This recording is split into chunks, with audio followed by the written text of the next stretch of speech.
So pag-uusapan naman natin po ngayon ay for example, nalimutan niyo yung password ng inyong pong Forex account. Ano, halimbawa po ay ayun, instead na mag-forgot password na naman po kayo, so try niyo po muna itong tutorial na ito para malaman niyo kung nasaan po yung password. Ano, kung hindi mag-work, di hanap po kayo ng mag-forgot password kayo. Pero ito po ay subukan na po. Ano, so first kailangan niyo pong pumunta sa Gmail po ninyo. Ito nga po pala guys ay kung saang account ninyo, halimbawa dito kayo sa cellphone na 'to nag-create ng account ng inyo pong Forex, ayan po. So, dapat ito rin po yung gagamitin ninyo. Ano, so punta tayo dun sa email po or sa Gmail po. Ano, so pagpasok mo, punta ka dun sa profile picture mo sa taas, ayan po.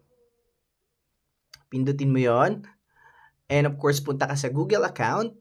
And pagpunta mo ng Google account, scroll nyo lang po pag i-hover nyo papunta po doon sa gilid.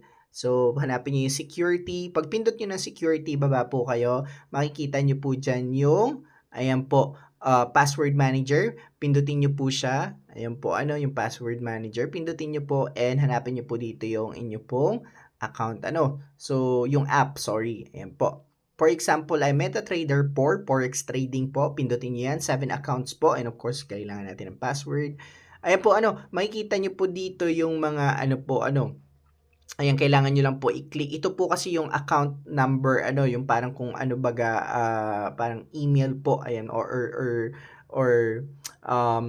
tawag dito, yung inyo pong names, ayan po, ano. So, ito naman po yung mga password. So, pag kinlik nyo yan, parang I na yan, lalabas po dyan yung password ng inyo pong account, ano. So, makikita nyo po 7 account po yan, ayan. So, gumawa po kasi ako ng iba for tutorial, kaya po, naka 7 account po tayo, ano. But anyway, ayan po, isa po dyan yung account na ano po ninyo, ano, na kailangan ninyo for sure. So, i-check nyo po and kung di po mag-work sa inyo at wala, ayan, pwede na po kayong mag-forget password, ano. So, that's our tutorial guys here around. God bless you.